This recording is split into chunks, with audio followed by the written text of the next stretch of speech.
we need to have infrastructure, right? So like if farmers want to grow it, manufacturers want to use it, that connective tissue is the decortication facilities.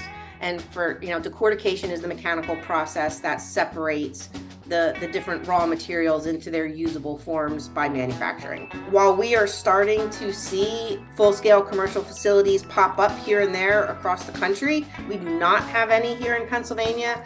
I don't even believe we have any on the East Coast that make it practical for Pennsylvania farmers to take advantage of. That's Erica Stark from the Pennsylvania Hemp Industry Council.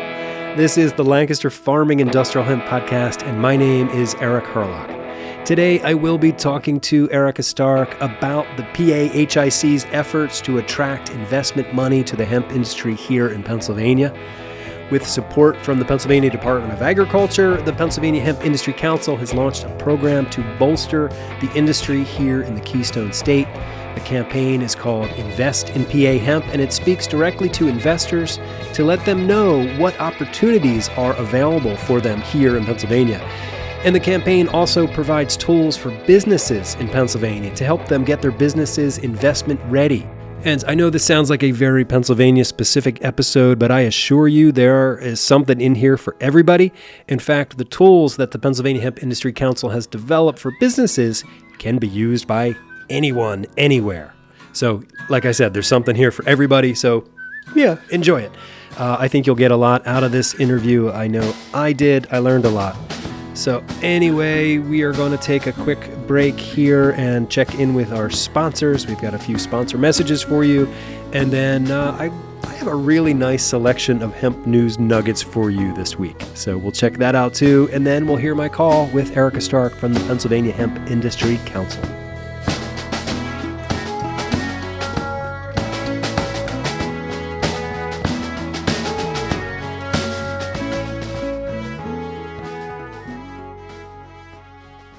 This episode is brought to you in part by King's Agri-Seeds, where they believe in the power of soil health. For over 25 years, King's Agri-Seeds has focused on crop management systems to promote diversity in soil life. For over 10 years, they've been pioneering the use of diverse rotation-specific cover crops. And for 5 years now, they've been working with the leading hemp seed providers and growers. King's Agri-Seeds' knowledge, ability, and service can make a difference on your farm. Give them a call today at 717-687-6224 or go to kingsagriseeds.com to learn more.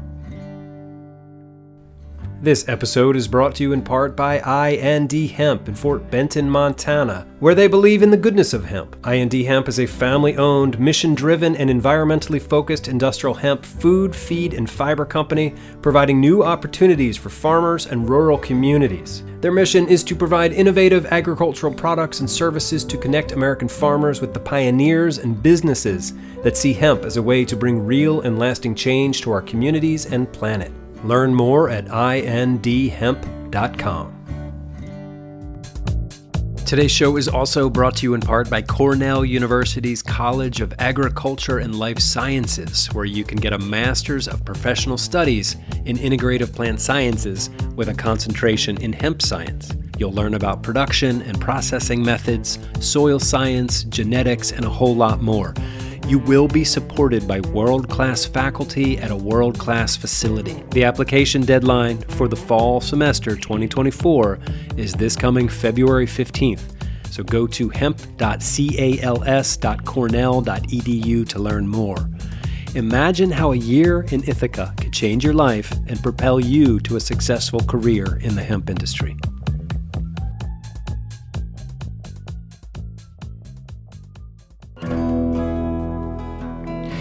Okay, welcome back. Like I said in the intro, we've got a handful of interesting news nugget stories here for you. And just a heads up, I'm using the Chat GPT thing to write some summaries for me. So as I've done in the past, I will upload the story to the Chat GPT and then ask it for a summary. And then I'm going to read you the summary from my little robot buddy. And I say that kind of jokingly because honestly, I'm not on the side of the robots. If it comes down to it, I'm going to choose people. All right.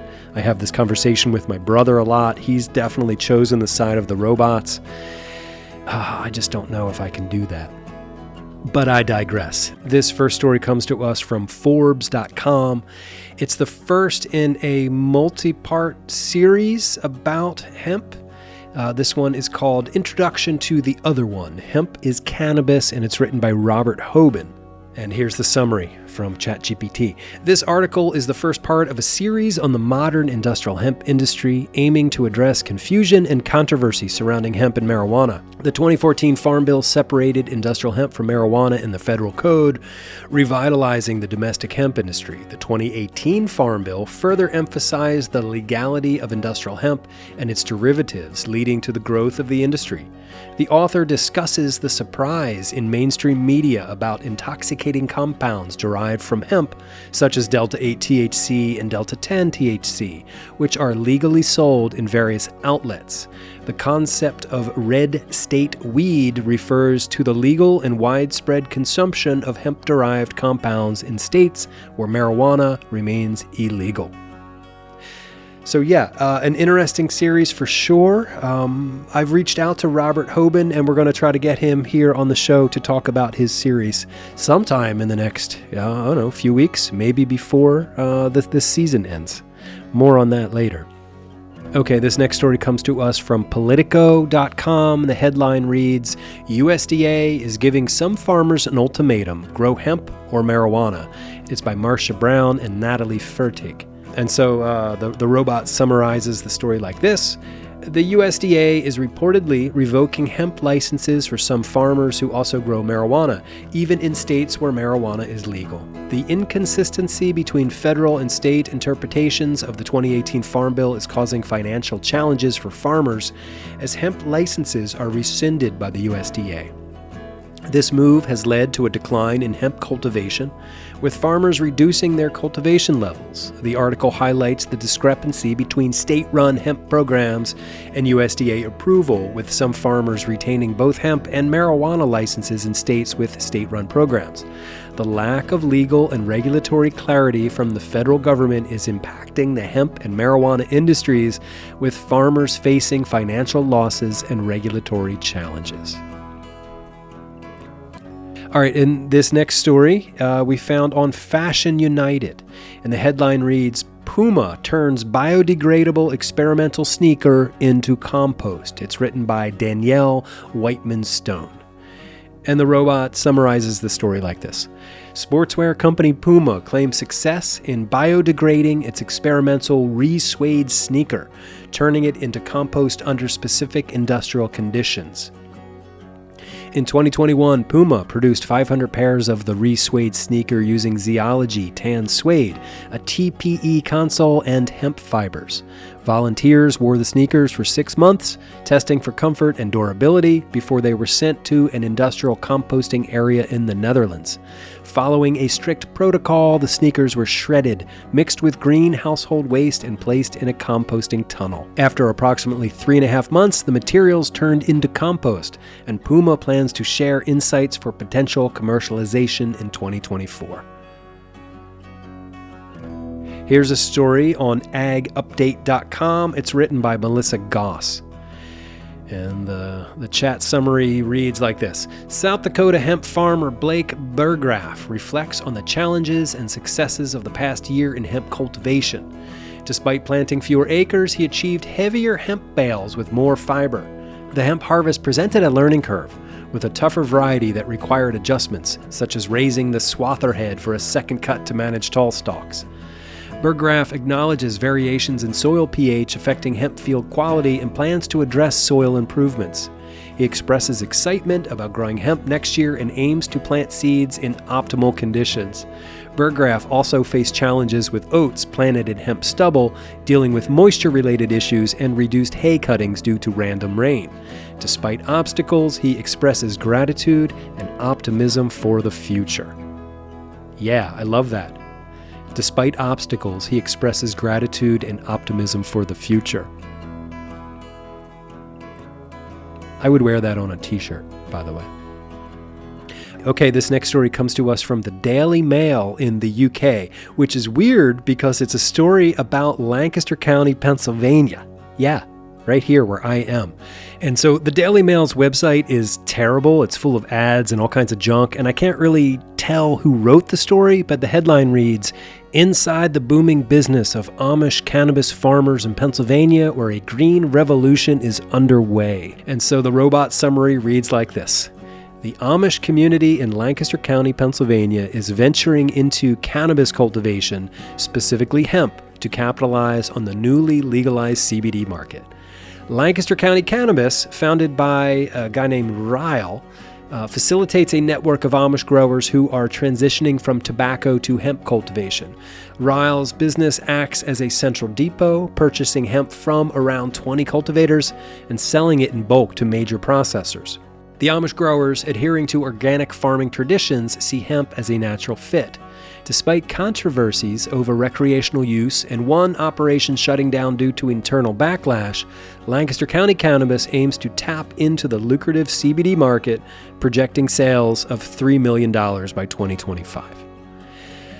Okay, so there you go. Some hemp news nuggets. Not all of them are about industrial hemp per se, the fiber and the grain, but still, we like to keep track of the whole industry because, as my friends at Sunflower Films like to say, this is one plant.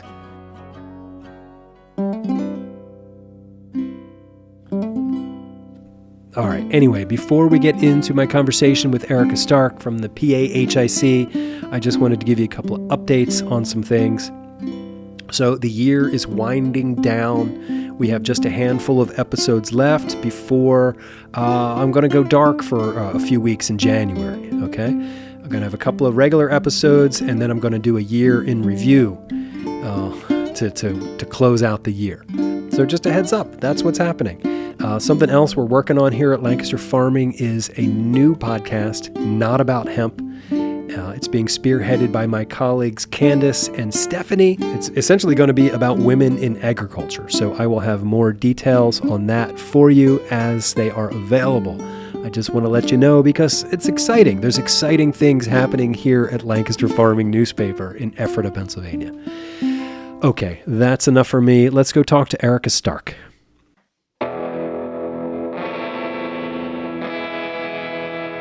Erica Stark, Chair of the Pennsylvania Hemp Industry Council. Welcome back to the podcast. How are you doing? I'm doing great. How are you? And thank you so much for having me. Yeah, I'm doing okay. Thank you. Yeah.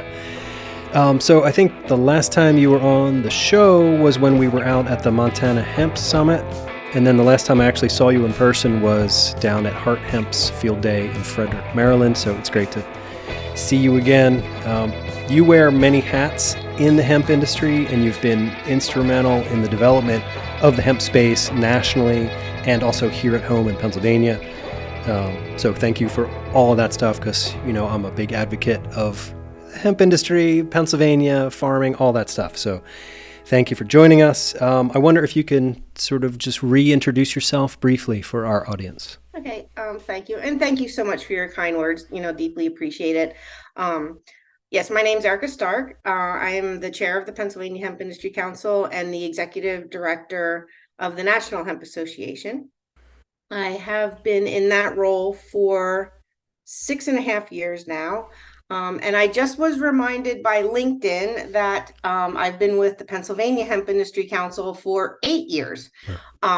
So that's pretty much when we formed it 8 years ago. I had been the secretary treasurer since its founding, and just this year became the chair. And we brought on some additional board members, and we just really have a fantastic team.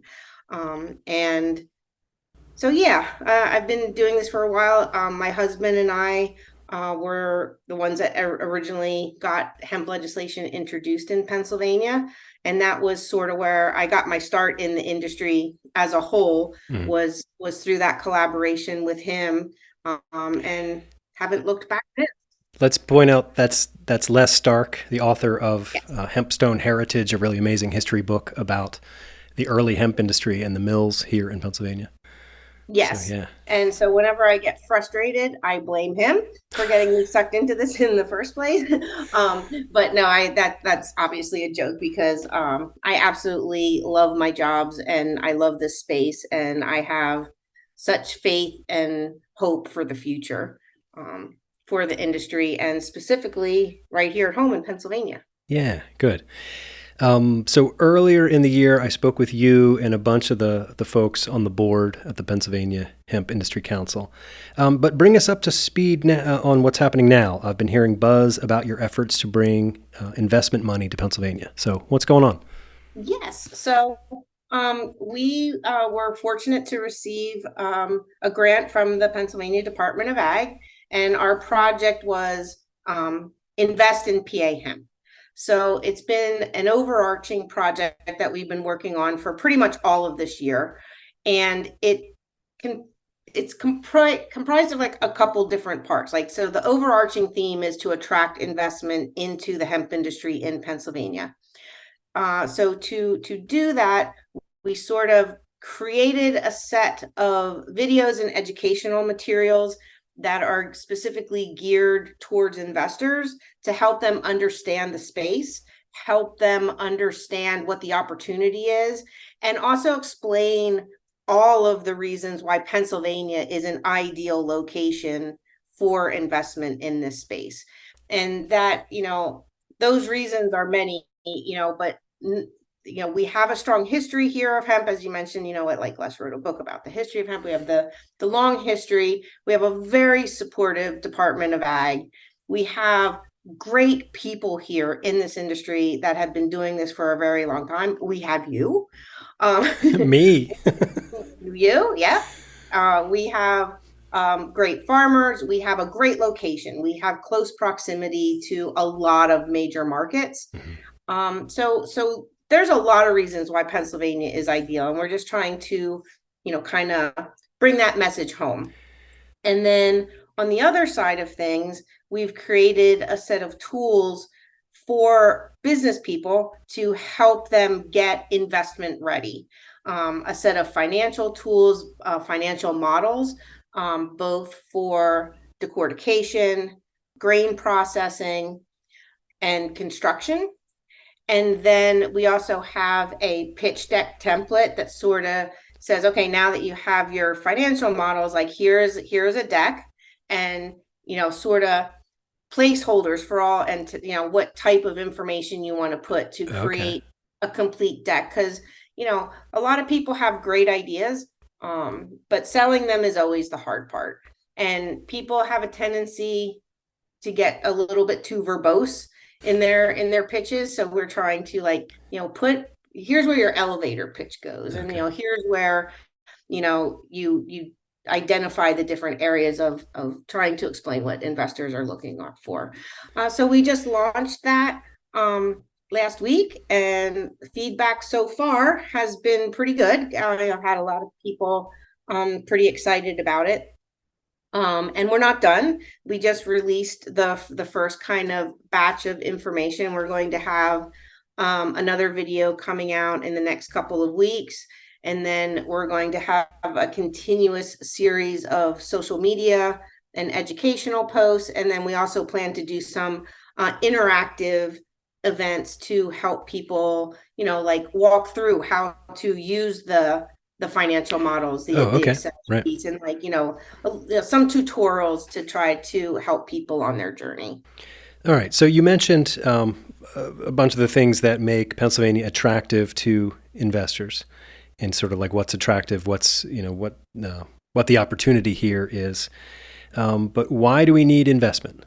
Talk to me about like the need. Well, the need is, I don't know how, probably since the beginning of us talking about this and having any kind of industry, whether you want to call it the chicken and the egg scenario or whatever analogy you want to use, we need to have infrastructure, right? So like if farmers want to grow it, manufacturers want to use it, that connective tissue is the decortication facilities. And for, decortication is the mechanical process that separates the different raw materials into their usable forms by manufacturing. So while we are starting to see full-scale commercial facilities pop up here and there across the country, we do not have any here in Pennsylvania. I don't even believe we have any on the East Coast that make it practical for for Pennsylvania farmers to take advantage of. And in addition to that, the other reason why the infrastructure is super important, and we're really kind of hammering home local sustainable supply chains. A lot of the great promise of hemp is in its environmental sustainability aspects of it. But you really kind of negate that if you start shipping it all over the place. Right. So, what we're trying to do here is not exclusive of other places doing it. Like, we need to have this done everywhere across the country. Of course, like, we want Pennsylvania to lead, and lead by example. But at the end of the day, we want everybody to be sort of decentralizing the industry and making this a local supply chain scenario across the country. Right. Like, in order to have a strong and vibrant national hemp industry, we all need strong and vibrant local hemp industries. So right. It's not like we're not supporting Pennsylvania hemp and not supporting the national hemp. It's like it's all in it together. Like every state, every community is part of that tapestry that is going to, yeah. Exactly. Right. And as the industry grows, it certainly may happen that if different regions of the country specialize in different areas, like, say like the Midwest, or, if they're close to the auto industry, maybe the decortication facilities like cater themselves to better suit that industry. Like, it's a totally different type of investment and equipment that's needed to do textiles versus non-woven. So there is still opportunity for specialization. And there's still an opportunity for collaboration, because particularly as the industry grows, no one facility, like, let's just take the auto industry as an example, no one or five decortication facilities as we know them today can satisfy the demand for a really large manufacturer. Right. So as standards are developed and we determine what type of equipment and what varietals best suit specific industries, like, those raw materials may end up having to be shipped to a manufacturer. But the environmental impact of shipping decorticated fiber is way different than shipping bales to a decortication facility. Okay. When you were sort of listing the attributes of Pennsylvania, you mentioned the support of our Department of Agriculture. So I wonder if you can talk a little bit more about the level of support and their understanding of what we need here in PA. They have been supportive and encouraging of this industry from the very beginning. I know that there have been some states that sort of went into their hemp programs a little bit kicking and screaming and doing it because they had to and not necessarily because they wanted to, where our department has never made us feel that way. We may not have loved the regulations the first year or two, but in the subsequent years since then, they have proven themselves over and over again to be willing to listen, and to do everything in their power to help facilitate the industry. The latest example of that is the implementation of performance-based testing. We've been asking them to do that for a while. They listened, they did it, and that's going to go into effect for next year. If people watch the videos, they'll see Secretary Redding talk about this opportunity and the importance not only of the hemp industry, but its place in the broader bio-based economy, and that we need to start living off the land and using our land in ways that help us meet our needs. And, the line he has in there is like, but we need you to see what we see. We need you to see the opportunity that we see. We need you to invest and see the promise that we see and the opportunities that we see to build both an agricultural economy that is the solution to so many of the issues of our time. So thank you. Thanks for being part of that. And to me, that's just like so brilliant, because that is the one thing that I think investors really, really need to hear, is they need to hear that government support. Mm-hmm. It's one thing for us as advocates to hemp's perfectly legal and stuff, but there's still that lack of education and hesitancy when you say the word hemp, that I think sometimes people just don't give it a second look just because of that stigma that's still attached to it. Yeah. So having public officials like Secretary Redding, like putting his face and his name and his voice out there and speaking to the opportunity is something that not every state has. And I have been told by a lot of different people in my national role that they're jealous of Pennsylvania. And even the fact that we have this grant money that they have invested into the industry to help promote it speaks volumes as to the level of support that we have from this Department of Ag and Administration. Awesome. You mentioned some of the tools that the new program has created for entrepreneurs, some of like the pitch deck templates. Can you talk a little bit more about those tools?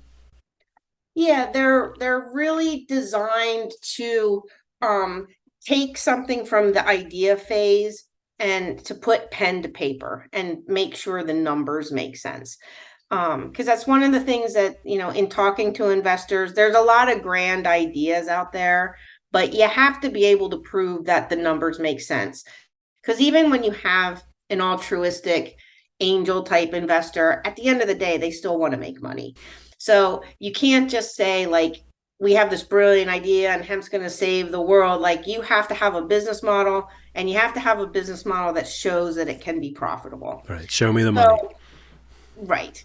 So the financial novels are a set of spreadsheets that prompt you for the numbers that you need, because there's things that people don't think about when putting business plans together, like your utilities and your office supplies, and, like every little nuance of it is an important component in calculating what it's going to be. So while they're not, just like the pitch deck, we can't do it for you, right? But we can tell you, a sample of what a model looks like, and some certain assumptions that we can make and help you do the calculations, because like even for me, like when it comes to EBITDA and like, all these acronyms in the financial world, like, yeah, I don't know. But fortunately for me, I didn't have to know, because we have really smart people that develop these for us.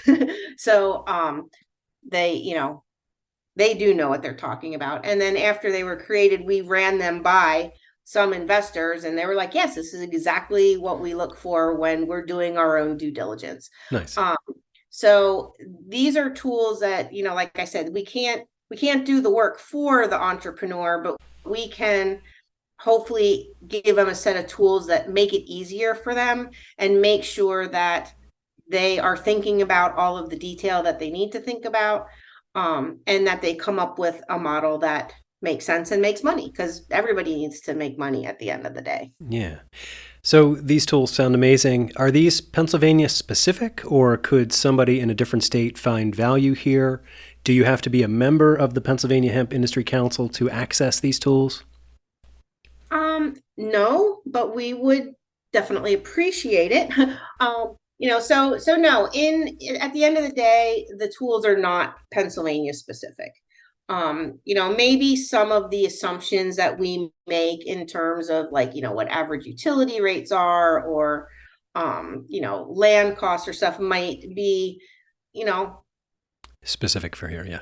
Right. But even those are vague, right? It doesn't replace you having to do your own homework in terms of your specific property or whatnot. So at the end of the day, it really is for everybody. We design them for Pennsylvania, and we want Pennsylvanians to benefit from them, but we're not putting them behind any kind of firewall that prevents anybody else from accessing them. And no, you don't have to be a member of PHIC to access them. Like, we were blessed enough to be able to create them using state, grant money. So by all rights, like this work belongs to everybody. Awesome. So is Pennsylvania throwing the gauntlet down here? Are we like finally making our move to be the hemp state of the East? I think that is in terms of what a state can do, like maybe that's a fair assessment, but it's really going to be up to the investors, right, to actually do it, right? And we have the businesses out there that are ready for investment to be scalable. And on the plus side, I've had 3 companies reach out to me already saying like they've been thinking of a second location or where they want to set up shop, and that now they're like seriously giving Pennsylvania a look. So I'm anxious to get to talk to some of those people and hopefully like, bring it home like, yeah, like this is where you want to be. Yeah. And then my other kind of big hope for this is that there's a whole lot of synergies with the hemp engine. Can you explain the hemp engine a little bit, just to make people understand what you're talking about? The hemp engine is a grant award from the National Science Foundation that a Vital Life Sciences won earlier this year in order to put together a proposal for an innovation engine, is what I believe the proper term for the NSF grants are called. And so it was, I believe $1 million in order to create the proposal. And then if the second phase is won, it's something like $160 million over the course of 10 years. And so that money is designed to be invested into the state for the particular industry, in this case, the hemp industry, and to create an engine that sort of self-perpetuates and allows it to continue to invest long-term in that industry to help it to get to grow and to scale. So the more that we can do now to create industry is going to strengthen that application, and that application potential of bringing that level of money into the state will hopefully be that little extra nudge that investors might need to pull the trigger, even after hearing all of the other wonderful reasons that Pennsylvania is an ideal place. Right. So the way I can see these working together could really be even more powerful than either one could be on its own. That's awesome. Talk about some of the other bright spots that you see here in Pennsylvania hemp. There's just really so much. In the one video, we talk about how like it wasn't really all that long ago where Pennsylvania was number 3 in textile production in the country. And we kind of lost all of these industries, but that doesn't mean that we can't get them back. We have the people here and we have the know-how. I think that and I also want to mention that even though, for this particular project, Invest in PA Hemp, we are focusing on fiber and grain and construction materials. That's not to say that we don't love and support our cannabinoid producers as well. But it is a different beast. And in terms of this focus for the investment, I think it is super important to have them separate in terms of the conversation. Just like, as like we've been pushing for the Industrial Hemp Act of 2023, which will create that legal definition of separation between industrial hemp and cannabinoid hemp. And that is something that investors do need to understand, from everything from banking and other areas. So I just want to make clear, it's like we do support cannabinoid producers, and there's going to be other efforts to help them. It's just this particular side of it is not that. So I think, like I said, we have a bunch of really smart people doing some really innovative things here that, capital is the only thing holding it back. And it's the same story that we hear across the country. And we've seen some really innovative things that are just sort of waiting in the wings in order to get that level of investment. So I'm really hopeful that we can, do our part to help bring that much needed investment home.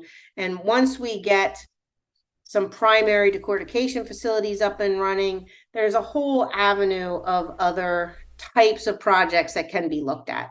I think we need to be looking at biofuels and, segments like that have traditionally been, not really looked at in terms of hemp is showing a lot of promise. Ways that we can look to tap into some of the infrastructure and the chips and semiconductor money It's been a study was recently done that showed that the nanocellulose that comes out of hemp hurd is superior to some other of the sources of that material. So we're really only just scratching the surface of what can be done. Yeah. I mean, this isn't news, but yeah, I believe that everything can be agriculturally based, right? Pretty much. Yeah. So what's next? Can we expect to see a processing facility come online here in Pennsylvania in 2024?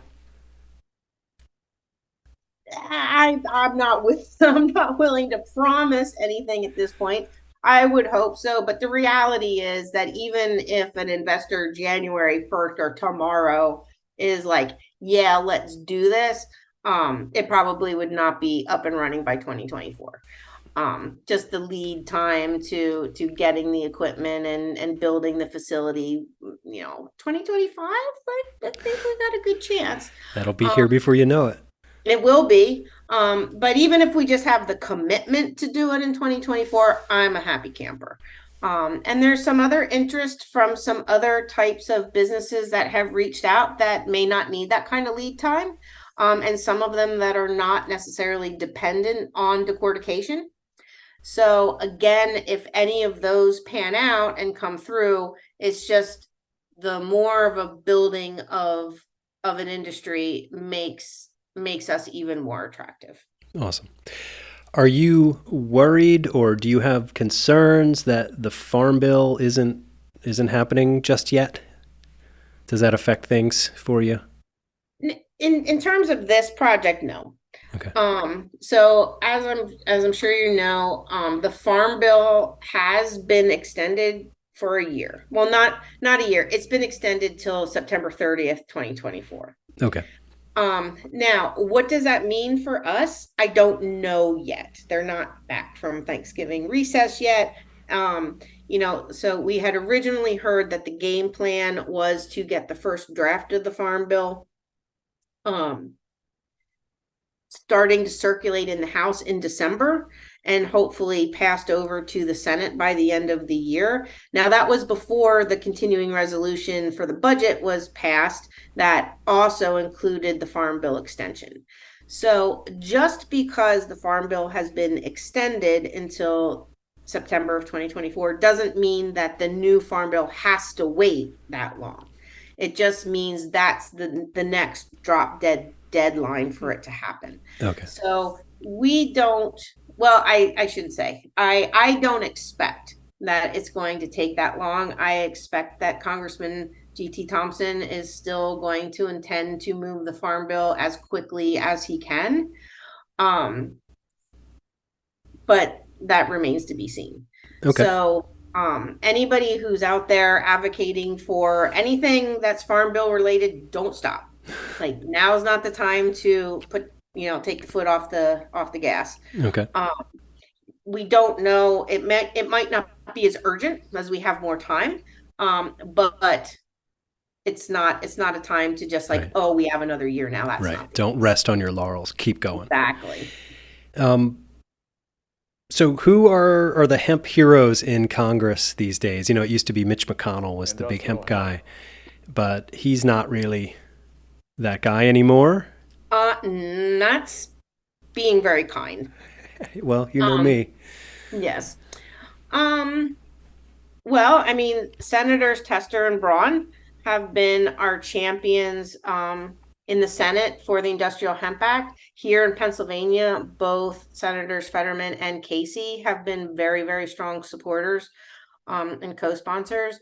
For the House version, it is Matt Rosendale from Montana that introduced HR 3755, which is the House version of the Industrial Hemp Act, and our own Chrissy Houlihan is his prime co-sponsor. Okay. And we also have very strong Pennsylvania support.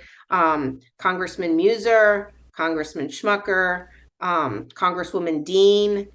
I feel like I'm forgetting some people. But the Pennsylvania delegation has been super strong for us. Excellent. Coming through and supporting it. Congressman Cartwright. I met Yeah, him. yes, I met he that was guy. Yeah, he had the hemp engine thing. Yeah. Yep. And so he's been very supportive of that. He's been supportive of us. So yeah, I'd say Pennsylvania as a whole has some very strong supporters.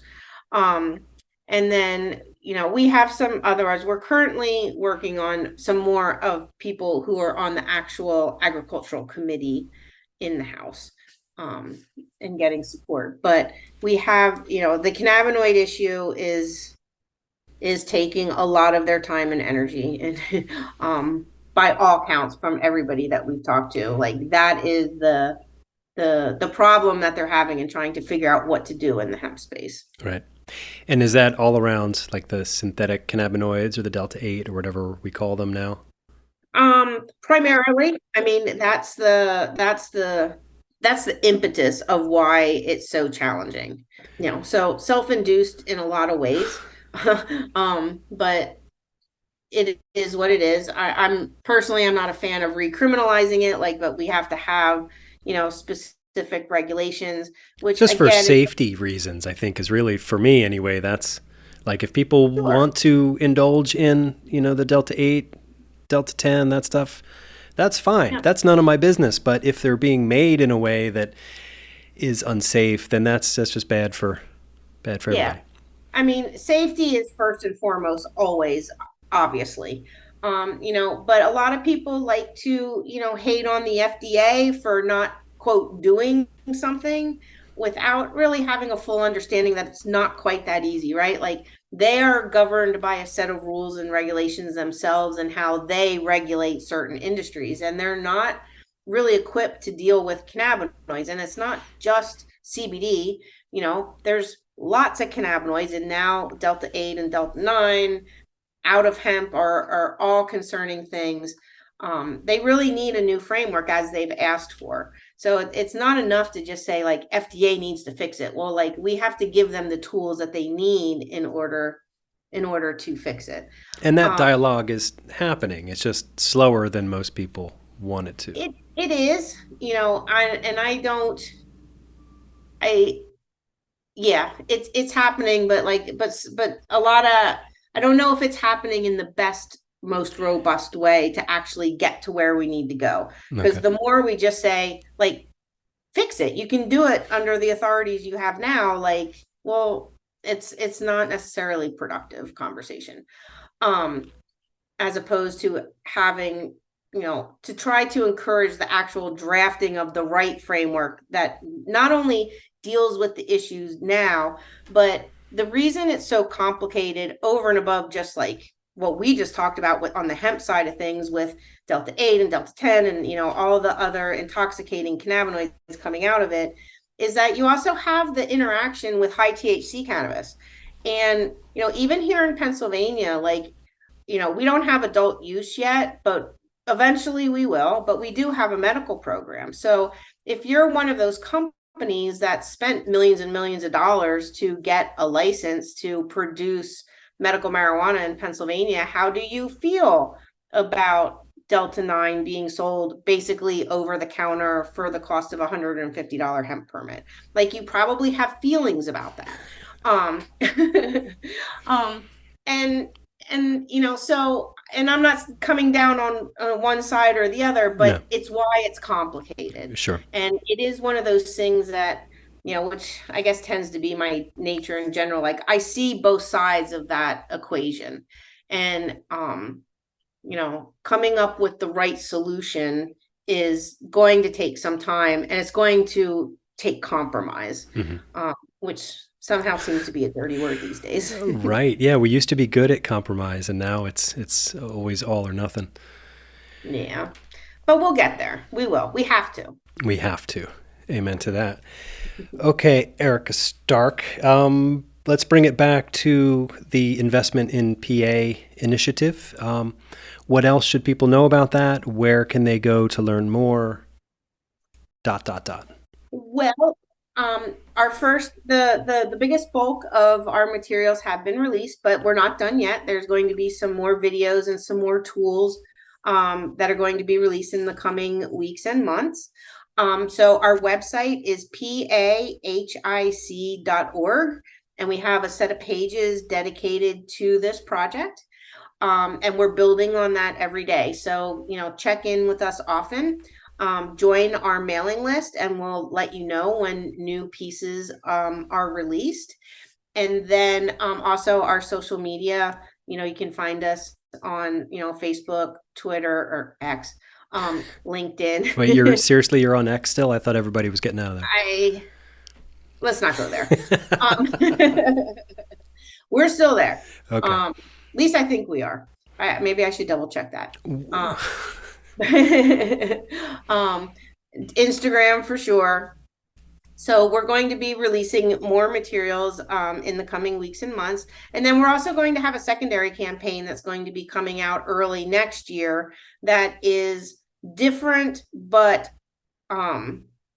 correlates with this. It's going to be more of a public-facing general education campaign. Okay.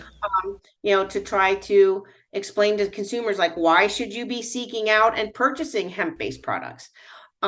Where can you go to find them?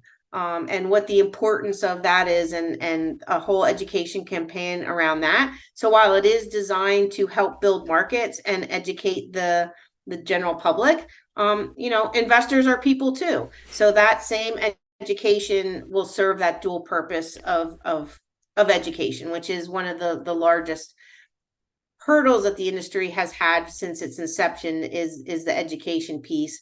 And we see that on Capitol Hill all the time. Like, the more you think you've educated, well, people leave, new people come in, and it's basically like starting over. So until we've reached everybody, we still have a lot of work to do. So we'll be looking forward to having that in 2024. So there's lots of reasons to follow us and keep on top of what we're releasing. Hopefully consider becoming a member. And yeah, we're just getting started. Cool. Awesome. Well, Erica Stark, it's great to talk to you. I will, share your updates with our audience, and I'll put links to things on the show page for this episode so people can go there and click and go find you. So yeah, thank you so much. And I look forward to catching up with you again soon. I guess maybe in the new year. Who knows? Yeah. Maybe before that. Who knows? Hey, it's whenever and wherever. Always a pleasure to talk to you. We're looking forward to sponsoring some episodes of this show because we believe in it so much. Yeah. And so we look forward to doing that, and look forward to talking to you next time. All right, that was Erica Stark from the Pennsylvania Hemp Industry Council talking about their new program called Invest in PA Hemp, designed to bring investment dollars here to Pennsylvania.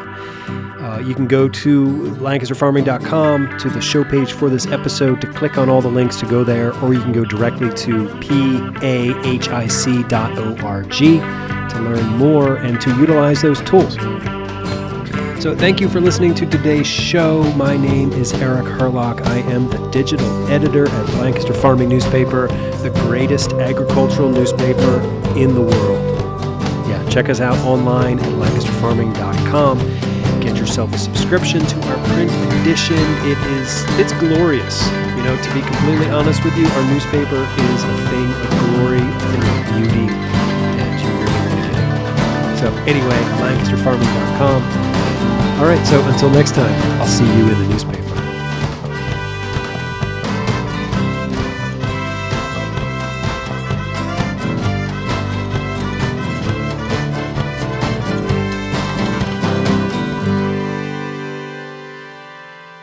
Industrial hemp.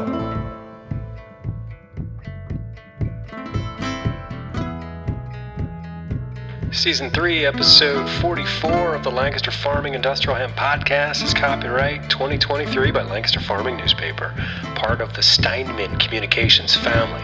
Today's show was written, recorded, edited, and produced by Eric Herlock. The music you hear throughout the show is courtesy of Tin Bird Shadow.